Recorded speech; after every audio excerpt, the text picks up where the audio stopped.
Abraham Lincoln did not shoot John Wilkes Booth. Titanic did not sink a North Atlantic iceberg. And Fox News is neither fair nor balanced. These are simple historical facts intelligible to all adults, most children, and some of your more discerning domesticated animals. But not, as the third story on the countdown proves yet again, not to Billo. Countdown presents Fact or Fiction, wherein we catch that bastard Bill O'Reilly lying again. Oh wait, Bill, hold still. Allow me to soil myself on you. Victory is mine! The guilty pleasure offered by the existence of Bill O'Reilly is simple and understandable. 99 times out of 100 when we belly up to the Billo bar of bluster. Nearly every time we partake of the movable falafel feast, he serves us nothing but comedy. Farce, slapstick, unconscious self-mutilation, the sideshow Bob of commentators forever stepping on the same rake, forever muttering the same grunt of inarticulate surrender, forever resuming the circle that will take him back to the same rake. The Sisyphus of morons, if you will. But this is the 100th time out of 100. It is not funny at all. Bill O'Reilly has, for the second time in just under 8 months, slandered at least 84 dead American servicemen. He has turned them, again, from victims of the kind of atrocity our country has always fought against into perpetrators of that kind of atrocity. He has made these Americans into war criminals. They are dead and have been dead for 61 years. They cannot defend themselves against O'Reilly. We will have to do it for them. Last October, Bill O'Reilly railed against a ruling that more photos from the infamous Abu Ghraib prison in Iraq might be released. His guest on his program was Wesley Clark. Clark is a retired four-star general, was for 4 years Supreme Allied Commander of NATO in Europe. First in his class at West Point, wounded in Vietnam, earned the Bronze Star, the Silver Star, and has streets named for him in Alabama and in Kosovo. Therefore, naturally, O'Reilly knows much more about the military than General Clark does. Clark defended the release of the additional Abu Ghraib photos, saying we needed to know what happened and to correct it. O'Reilly lectured him and concluded that there had always been atrocities, even by Americans, in war.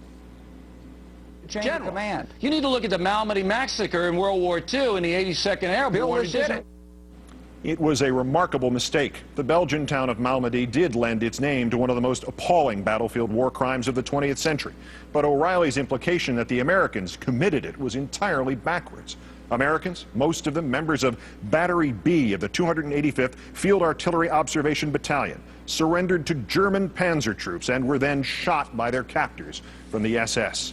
Yet O'Reilly had implied that the Americans had massacred these Germans in this one stark moment of the Battle of the Bulge. And he used this Alice through the looking-glass view of history to somehow rationalize Abu Ghraib while trying to dress down a four-star American general. Still, it could have been a mistake. We make them, even historians do.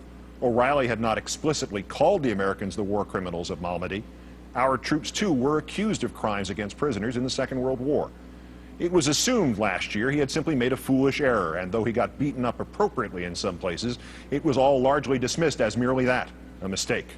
Then came this Tuesday night. Again, O'Reilly's guest was General Wes Clark. This time the topic was the apparent murder of Iraqi civilians at Haditha. That O'Reilly was dismissive of that event should be no surprise.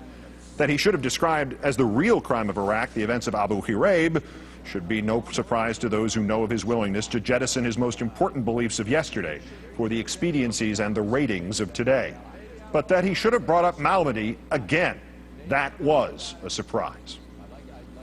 In Malmedy, as you know, U.S. forces captured SS forces who had their hands in the air and they were unarmed and they shot them down. You know that. That's on the record, been documented. Thus was the full depth of Bill O'Reilly's insult to the American dead of World War II made clear. The mistake of last October was not some innocent slip nor misremembered history. This was the way O'Reilly understood it, and thus this way it had to be. No errors corrected, no apologies offered, no stopping the relentless tide of bull, even briefly enough to check one fact. The facts of Malmedy are terrifying, as described by Michael Reynolds in his painstakingly detailed article from a 2003 issue of World War II magazine. 1 week before Christmas 1944, 139 U.S. soldiers, most of them from the 285th Field Artillery, encountered the German Kampfgruppe Piper, the leading formation of the German 1st SS Panzer Division, one of only 2 German units in the entire war which actually carried Adolf Hitler's name. The Americans were overrun. 11 of the 139 soldiers were killed in the very short Battle of Malmedy. 2 more were killed as they tried to flee. 7 escaped. 6 became prisoners of war. The other 113 Americans, nearly all of whom had surrendered outright, were ordered to assemble in an open field next to a restaurant, the Café Bodarway. What happened next has been attributed to many things. A cold-blooded decision by that Panzer Unit commander, Colonel Joachim Piper, that he could not handle the prisoners, or an unjustifiable overreaction to some kind of escape attempt, or simply horrible mass murder. Within 15 minutes, the SS colonel or someone directly under him had ordered his men to shoot the unarmed American POWs. The bodies at Malmedy were not found until a month later. There were 84 of them, all American soldiers. More than half showed gunshot wounds to their heads. 6 had received fatal blows to the head. 9 were found with their arms still raised above their heads. The fact that O'Reilly got these horrible facts completely backwards, twice, offended even his usually compliant viewers from his program Wednesday night. Don Caldwell, Fort Worth, Texas. Bill, you mentioned Malmedy as the site of an American massacre during World War II. It was the other way around. The SS shot down U.S. prisoners. In the heat of the debate with General Clark, my statement wasn't clear enough, Mr. Caldwell. After Malmedy, some German captives were executed by American troops. Wrong answer. When you are that wrong, when you are defending Nazi war criminals and pinning their crimes on Americans and you get caught doing so twice, you're supposed to say, I'm sorry, I was wrong, and then you're supposed to shut up for a long time. Instead, Fox washed its transcript of O'Reilly's remarks Tuesday. Its website claims O'Reilly said in Normandy, when, as you heard, in fact, he said in Malmedy.